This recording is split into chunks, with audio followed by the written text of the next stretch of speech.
So I bought 100 Volvo 740s and Volvo gave me a brand new one to show their gratitude. What's up guys, it's Drifts and Lifts here. All right, so today's video, I got something special to show you guys. So I lucked out pretty hard about a week ago and I was able to jump on this car right here. So everyone meet Debbie. This car's name is Debbie. So big shout out to Debbie, actually the woman that I bought this off of.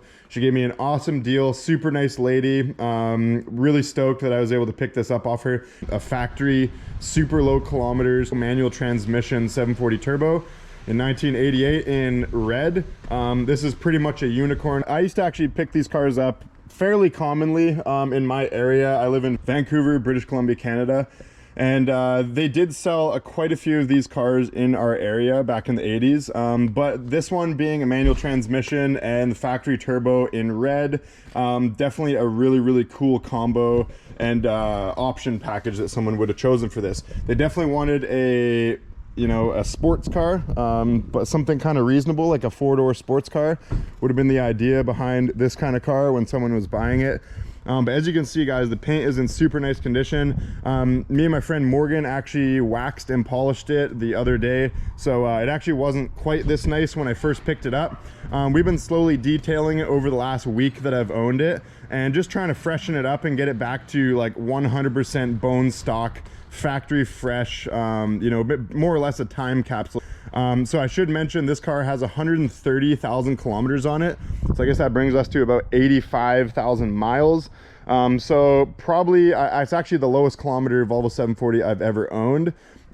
So you look around here, like even the taillights are in really good shape. Once we polished up this paint, the clear came back really nicely. Paint's in amazing condition. Even the aluminum factory wheels are in super nice shape. We just took some aluminum cleaner, tidied them up, and it doesn't even look like there's any curb rash or anything like that on them. So what we'll do right now is we'll pop open, I'll show you guys the interior. Interior is in immaculate shape. The only flaw in this whole interior that I could find were two very minor little holes in the seat here. And then on this door panel, there's almost like a burn mark right here. But other than that, guys, that is the only flaw with this interior. Even the dash is in mint condition. So you never find these cars with mint condition dashes. They're usually quite cracked up. But this thing is super nice. So yeah, and it's also got the one of the best interiors in my opinion. This is the I forget what it's called, houndstooth, I believe they call it. So yeah, really nice interior, and honestly these seats don't wear out quite as bad as some of the other Volvo seats do. They're quite solid. There's usually not a whole lot of rips in them and that kind of thing. So as you can see, even in the back seat, super nice condition. The only thing, guys, actually I guess I should mention, typical 740 stuff, we got the headliner is actually sagging. Typical, right? So I did a little bit of a just to keep it up, because this was actually starting to pull out really bad there. Just so I could drive it around a little bit and freshen the car up. I use thumbtacks, but I do want to replace the headliner and properly do it sometime. If you guys haven't kind of realized already, this car is not going to get the typical Drifts and Lifts treatment. So it's not going to be anything like, the Blue Wagon or my gold car sitting over there. This car, it's just too original and too fresh and too perfect to go modifying. There's really no need, because I already have multiple other vehicles that I can do drifting with and have fun in. This, honestly, the fun in this car is to keep it factory fresh and honestly maybe make some big money off it someday. I'm gonna freshen it up to the point where it's pretty much showroom condition. I'll do the headliner on it, maybe get a new door panel. So even in the trunk, guys, nothing to it, really, really clean. This thing does have a factory spare tire. Actually, one thing I should mention is the antenna doesn't work currently. So the motor in the antenna, it actually is stuck in the up position. That'll be one more little thing we got to deal with. Did come with these Volvo factory floor mats. So I actually got to clean those up a bit. I'll be keeping those in the car just so I can preserve the carpet. It's about as close you're going to get to a brand new Volvo 740 turbo manual. Being the factory manual transmission, when this car popped up and my buddy sent it to me, I almost like lost my mind. I was like, oh my god, I really, really, really hope that I can get this off of Debbie. I'll pop the hood real quick and I'll show you why this car was so cheap. pretty fresh engine bay. So I've actually tidied this engine bay up a lot since I got the car. To be honest, even for 130,000 kilometers, when I got this car, it was pretty grimy. There's like a lot of oil over here and all over the valve cover and that kind of thing. So, but you know, we did a good detail on it. A lot of the oil wasn't super caked on. It hadn't had enough time to really like build up a bunch of layers of Volvo grime. It wasn't too bad to clean off, and looks pretty good now. So what happened, guys, the reason this car was so cheap is it was barely running, not even running enough to be able to drive it around the block. So what happened is, if you don't know anything about the 740 turbo or 740s in general, in the 80s, they equipped them with this really silly system. It was like an airbox thermostat, basically. So if you look at this tube right here, this would have had like a metal tube, and that would have ran into the airbox down there. Now in the airbox, there's a thermostat that flaps back and forth and either pulls air from the hot air coming off the exhaust there, or it pulls air from the fender well, which is the cold air. So what happened is, a lot of the times when these thermostats fail, they fail in the hot air position. So this car was actually driving around intaking only hot air from the exhaust. So what that did was it ended up burning out the MAF sensor, and with no MAF sensor, these things will barely run. So that is all that it was, guys. Really, thankfully it was an easy fix. These cars obviously aren't too hard to fix. No matter what it is, it's all going to be fairly straightforward, but it was a nice easy fix for me.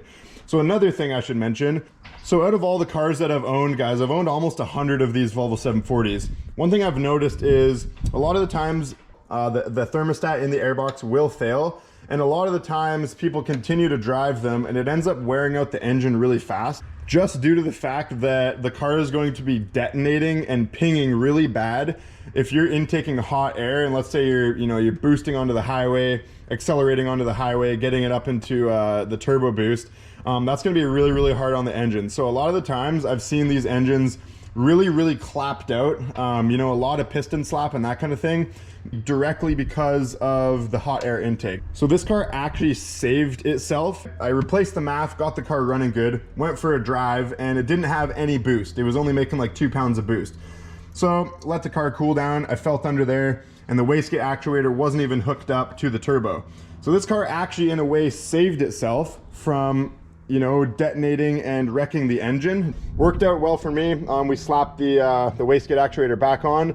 We put a cotter pin in it, and just for fun, I figured I would turn up the boost a little bit, see what these cars really can do. So put a manual boost controller in it. So that is the only mod I'm going to be doing on this car, guys. I didn't even change the exhaust. The exhaust is factory fresh, exactly how it came when I got the car, and we're not going to be changing it. We're not going to put any stupid loud exhaust on this thing. All right, so that's basically the gist of the car. So how about we throw the GoPro helmet on and we go for a little drive in this thing. All right, let's start this thing up. Starts up really nice. 130,000 K. There probably hasn't been any maintenance on the car, really, nothing too serious. It probably wouldn't have needed anything yet. So it will have a couple things that are going to come up, like the water pump, but that's okay. I'm quite comfortable with maintaining a Volvo 740 at this point. So with this boost controller, guys, the car is actually, I guess in 80s, in 80s talk, it's actually fairly quick compared to most of the things that would have came out during that time. I almost think they should have gave them about 12 pounds of boost from the factory, as opposed to the 7 pounds of boost that they came with.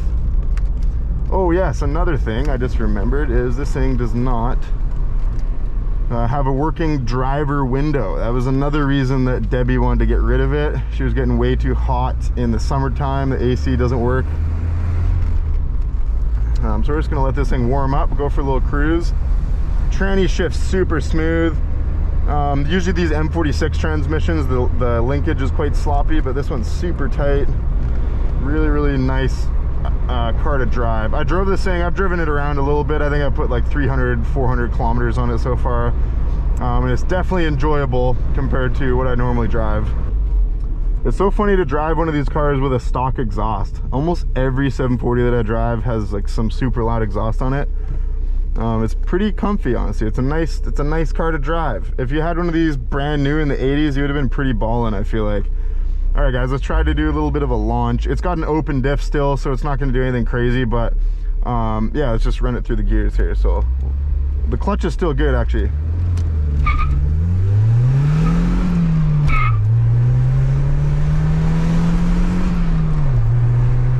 That's 100. Goes pretty good. Actually, you might have heard there, we got a little bit of rubber just hitting boost in first gear. So I also did spark plugs in this car and new spark plug wires.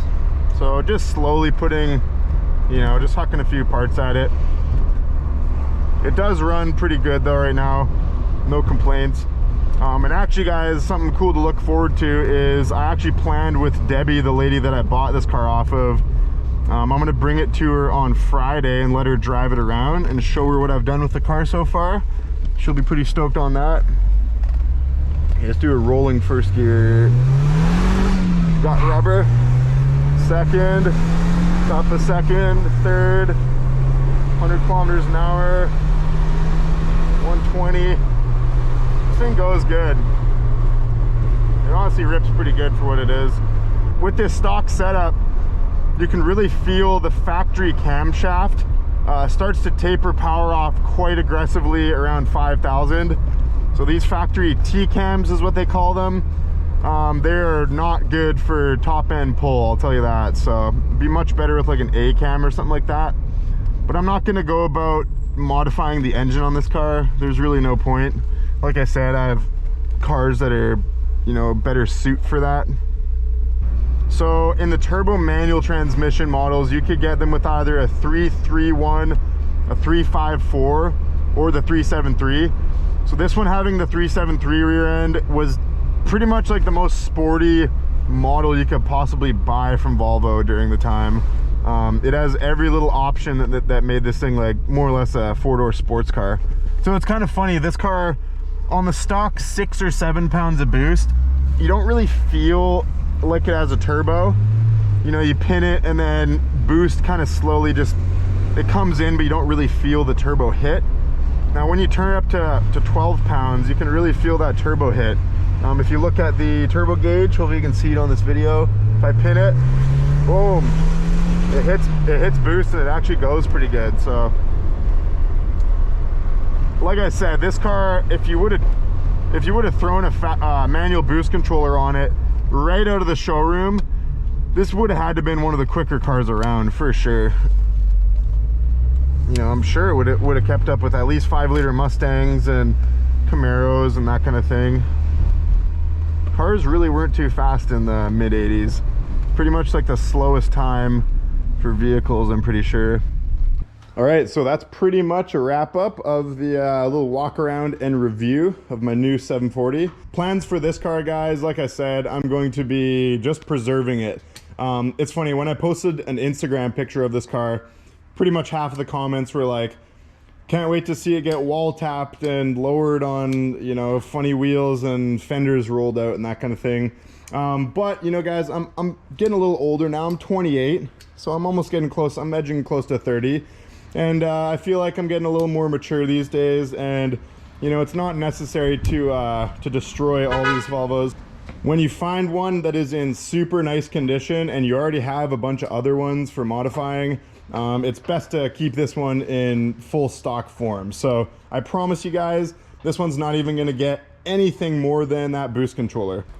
So if you guys would like to meet me, come on down to the IPD garage sale May 20th. I'll be there with the Blue Wagon. Should be a really fun time. I've actually never been to an IPD garage sale, so it should be pretty sweet. I'll get to show you guys this car. We're going to be doing a couple more upgrades on the car before we go. We're going to do a roll cage in this car. So I'm going to be actually trading my good friend Jake one of my BMW transmissions, and he's going to huck a cage in this for me.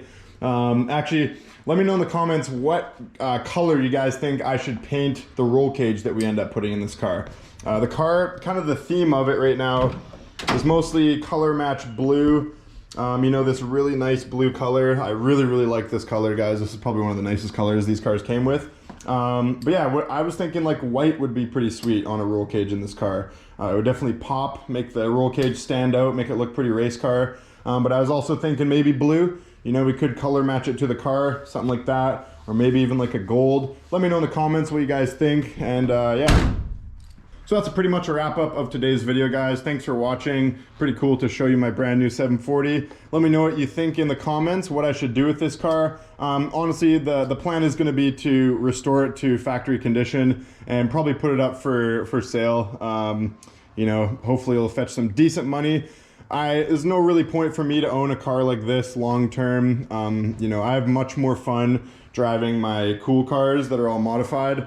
These cars in factory condition and you know, factory base form. Sure, it's an 80s sports car and it was a pretty cool car of its time, but it's still a pretty boring car. You know, it only makes 160 horsepower to the tire. It weighs about 3,150 pounds. It's a cool car, but it's definitely not super exciting. And you know, being the driver that I am, I much prefer exciting cars that handle really well and go fast. So yeah, like and subscribe for popped Volvo cherries. Peace out.